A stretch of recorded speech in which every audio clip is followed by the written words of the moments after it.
রমজান মাস এলেই লামাযহাবী আহলে হাদিস ভাইয়েরা হানাফি ভাইদের সাথে ঝামেলা শুরু করে দেয় যে তারাবির নামাজ ৮ রাকাত পড়তে হবে। যারা বলে তারাবির নামাজ ৮ রাকাত, প্রশ্ন আমার তাদেরকে, তুমি যদি আহলে হাদিস হয়ে আমার ভিডিওটি দেখছো তাহলে তুমি পালিয়ে যাবে না, মনোযোগ সহকারে ভিডিওটি দেখো এবং প্রশ্নগুলো আমি তোমাকেই রাখছি, উত্তর দিতে গেলে তুমি একদম দলদলের অতল তলে ফেঁসে যাবে।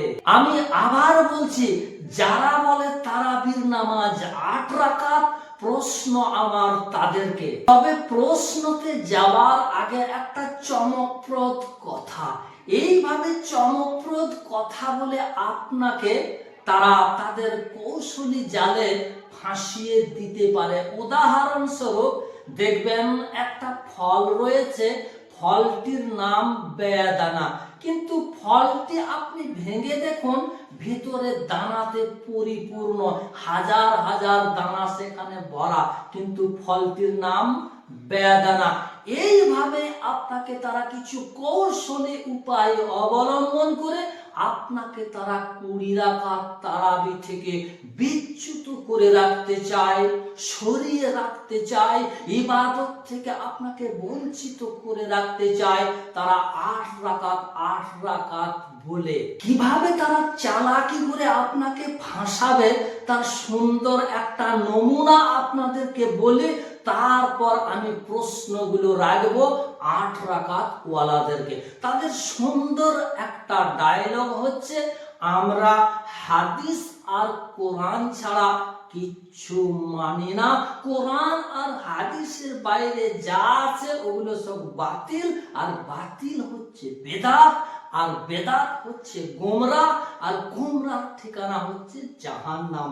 এইভাবে খুব সুন্দর সুন্দর কথা আপনাকে আগে শোনাবে। আর ওমরের কথা বললে তারা বলবে আমরা ওমরের কলমা পড়িনি, আমরা কলমা পড়েছি নবীর, তাই নবী যা করেছেন যা বলেছেন তাই আমরা করব।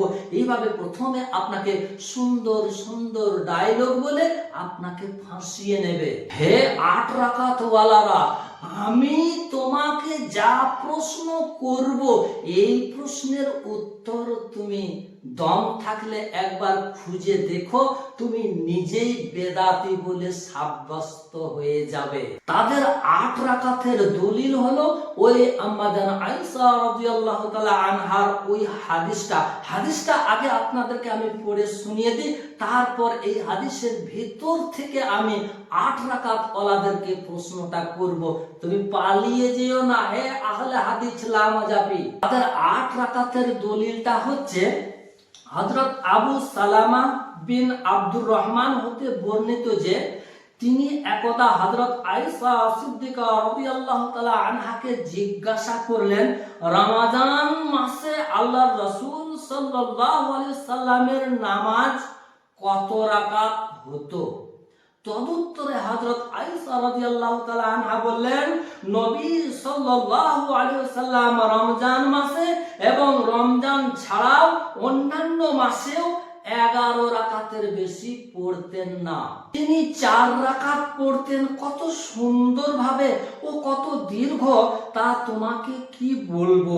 তারপর আবার ৪ রাকাত পড়তেন এত ভালোভাবে ও এত দীর্ঘক্ষণ ধরে তা বলার নয়।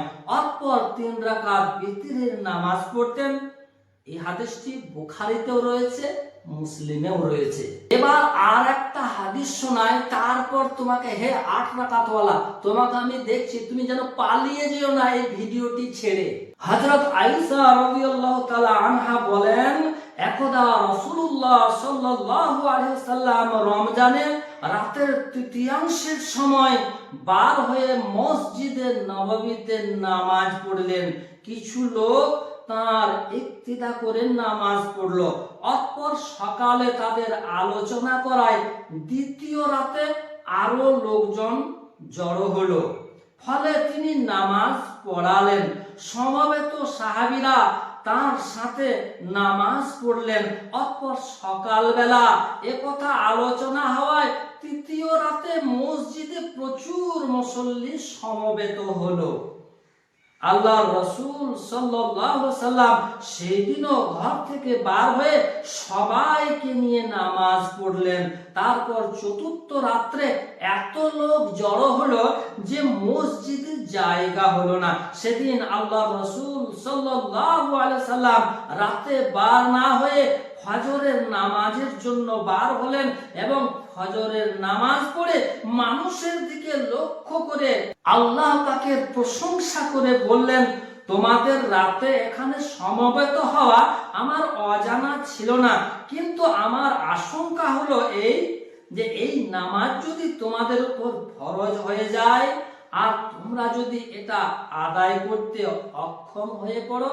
হাদিসটি সহিহ মুসলিম এবং সহিহ বুখারীতে রয়েছে।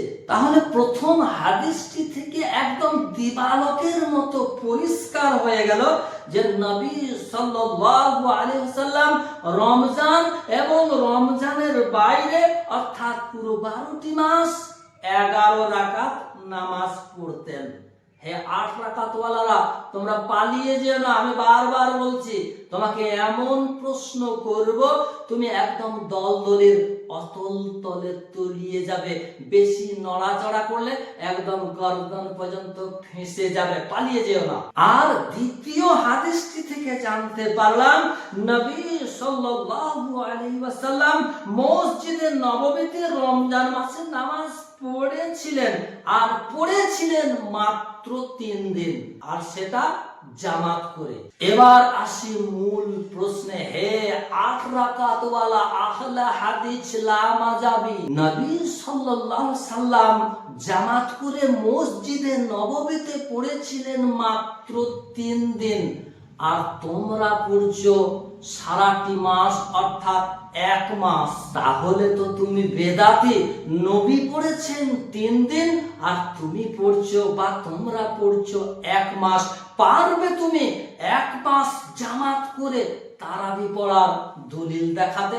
পারবে তুমি কোরআন এবং সহিহ হাদিস থেকে প্রমাণ করতে 3 দিনের বেশি জামাত করে নামাজ পড়ার দলিলটা দেখাতে? 2 নম্বর প্রশ্ন, নবী সাল্লাল্লাহু আলাইহি সাল্লাম 3 দিন জামাতটা করেছিলেন মসজিদের নববীতে। নবী সাল্লাল্লাহু আলাইহি সাল্লাম কি অনুমোদন দিয়েছেন সব মসজিদে 1 মাস তারাবি করে নামাজ পড়াতে হবে?